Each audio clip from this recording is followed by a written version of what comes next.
متعصبین او سکولرانو تایران یم چې په دا اوس وخت کې چې څومره پښتون ووژل شو همدغه پښتانه ووژل د امریکانو تر څنګ ودرېد همدې پښتانه ووژل رازق پښتون نجیب پښتون غنی پښتون کرزی پښتون دلته هیڅ مشکل نه و ځکه دا پښتانه د طالب په نوم وژل کېده متعصبینو ته ګوره د دویم مرستیال په دفتر کې یو پښتون نسته حتی چوکیدار پښتون نسته تاجک لا نسته د دوستم په دفتر کې یو پښتون یو هزاره نشته ټول ازبکان دي د صالح په دفتر کې یو پښتون یو تاجک یو هزاره نسته متعصبین بیا مونږ یو د طالبانو ټول ادارې وګوره د قطر د دفتر تشکیل وګوره والیان وګوره ولسوالان وګوره جهادي بهیر وګوره تر هلمند نه په قندهار او تخار کې چې تاجک ژبې ورونه ډیر دي جهادي بهیر ښه ګړندی روان ده بغلان مزار پلي خمري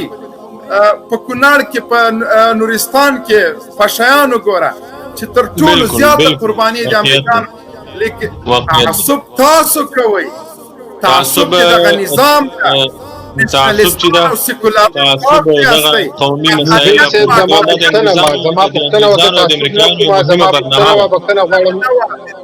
په هر صورت وروره تاسو مننه تاسو نه عامر وروره تاسو ما اخلاص کړئ عامر سے مننه قاری صاحب سلامونه مو نه اله د چې صحت جامو کې وسی زه به درې سوال لاندې نو کوم چې وخت مونږ نیسم لمړی سال دا څنګه مونږ په تاسو اعتبار وکړو چې په دغه چې مونږ وایو چې دا لنډغر دي دا رامات کوي په دې اساس تاسو شپږ کاله دوره کې یو پنشور ونشي نیولای دا سال جواب دوم سال دا جواب مونږ په تاسو څنګه اعتبار وکړو چې د پاکستان د ایسه په اشاره تاسو مشران بدلیږي دوم سوال دریم سوال ظالم تا څومره کوي معلومات ګوره دریم سوال خاص دریم سوال څنګه مخه ده اوس غواړي دا راتلونکي دولت د چا په نومونه مول شي د دې بیرغ سوري لاندې کې تاسو د بیرغ سوري لاندې بیرغ مهمه نه محترم اول سوال چې تاسو وکول څنګه موږ په تاسو باور وکړو زه وایم تاسو باور ته موږ اړتیا ونه لرو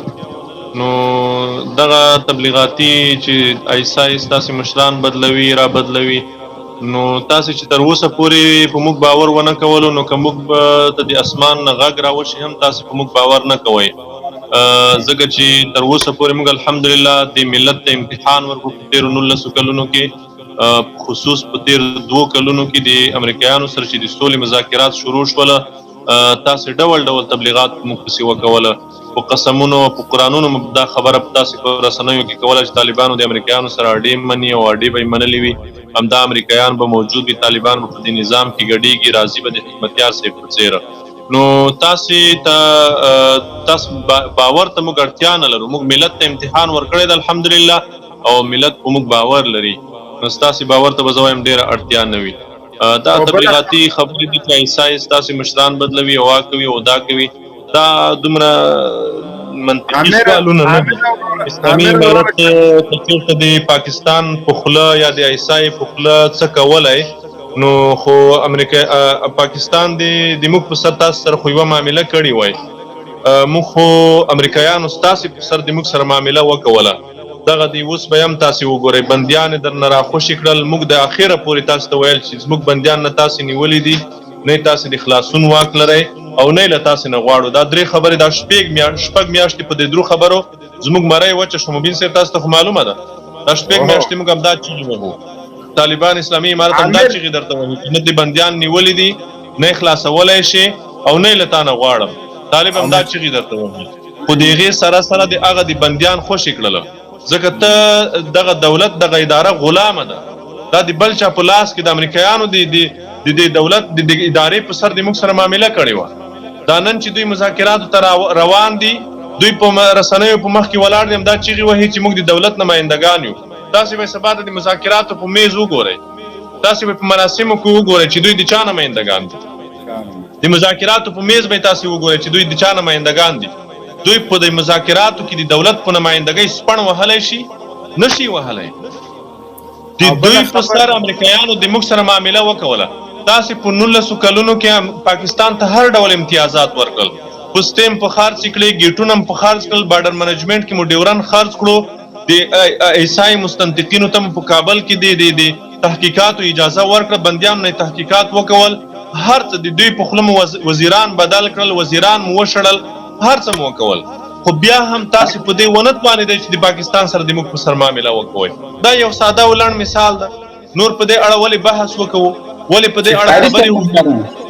قاری صاحب محترم، چې ښه بیلګه د ملي امنیت د پخواني رئیس نبیل خپل د ژبې اقرار ده چې په خپل ویل چې زه ایسای له وظیفې لرې کړم. او بالکل ایسای د نبیل ایسای د وظیفې نه شړلی ده. امیر وروره کوم هیواد کې اوسېږې؟ مبین وروره ته غږ شه، زه تا سره زه قاری صاحب نه سوال لرم. کوم هیواد کې اوسېږې؟ سوالونه دې ختم شو، اوس موږ هم د سوال حق لرو. ستا مخکې ما نه ده ختم، ما جواب نه ده اخیستی. دا وطن خو ته درې سوالونه مبین صاحب هم لږ پرېږده چې سوال تا نه وکوي. زه تا نه سوال کوم کوم هیواد کې اوسېږې؟ 3 سواله دې کړي، 3 سواله بېرته ما ته جواب کړه. کوم هیواد کې اوسېږې؟ افغانستان کې اوسېږم، کابل مرکز. ښه یو 50 یا 100 افغانۍ راته وښیه، زه به ومنم چې ته په افغانستان کې 50 افغانۍ درته وښیم. ته خو افغانۍ نه منې، نو څنګه درته وښیم؟ افغانۍ خو منمه، بیرغ نه منم. مهرباني وکړه د په هماغه افغانیو کې دا بیرغ ده. هر وخت چې ته افغانۍ ومنې، هر چا وخت دا بیرغ ومنې، دا به افغانۍ. مبین صاحب د افغانۍ قرارداد اسلامي امارت کړی ده. او بیرغ افغانۍ هر څه اشرف غنی منم. ته 10 افغانۍ ماته وکړه چې ته په افغانستان کې اوسېږې. ومنه که نه، کله چې واقعي ومنه که نه، بیا به ولې افغانۍ راته وکړه. ګوره هغه وخت به ته ما ومنې چې کله دې د سپي مینځل پرېښوده، هغه وخت به ته د ما نظام منې چې د کلیسا مزدوري دې پرېښوده، هغه وخت به ته ما منې چې د برګر د کلیسا د برګن له لاین نه ووتلې، هغه وخت به ته ما منې چې ته په اروپا کې لنډغرتوب پرېږدې، ته به هلته اسلامي نظام منې. ته به څنګه اسلامي نظام ته غاړه کېږدې چې ته په اروپا کې له بربنډو جنکیو سره ګرځې، ته هلته له هر رقم عیاشۍ نه برخورداره. دلته اسلامي نظام تا ته ځکه باباو ښکاري چې تا هلته ازاده مخته شوی. ته د اروپا ژوند په افغانستان کې مه غواړه. دا افغانستان د شهیدانو د یتیمانو کور ده. په دې خاوره مونږ قربانۍ ورکړي، په دې مو سرونه شیندلي، په دې مو تنکي ځوانۍ او واسکټونه اغوښتي، ځانونه یې په باروتو سوځولي. د دې ثمره د اروپا دیموکراسي نشي کېدلی. امیر وروره سر په ګریوان کې کته که، یو ځل فکر پې باندې وکړه، هېڅکله به افغانستان اروپا نشي او هېڅکله به اروپا افغانستان نشي. په اروپا کې اوسېږې چې کله دې دا ناخوالې پرېښودلې، د کلیسا مزدوري دې پرېښوده، سپي مینځل دې پرېښوده، افغانستان ته راغلې، په خپله ته بیا دا نظام منې، په خپله شریعت ته غاړه ږدې. وخت چې هلته ته نیمه بربند ګرځې، هلته له هغسې خلکو سره ګرځې چې انسانیت دې نه شرمېږي، په ټول عمر د جماعت مخ نه وینې. اسلامي نظام تا ته ډېر بد ښکاري. اسلامي نظام خو په اول په ځان عملي کوي، بیا به په نور هغه کوي. ته کله زغملی شي چې په افغانستان کې د یو څوک پټکی په سر کړي؟ ته کله زغملی شي چې یوه خور دې په حجاب کې وګرځي؟ ته کله زغملی شي دلته د اسلامي نظام وي، دلته د هر مسلمان حقوق د اسلامي او شرعي قانون مطابق هغه ته حقوق ورکول شي؟ دلته خو ته بد اخلاقۍ ته اجازه نه لرې.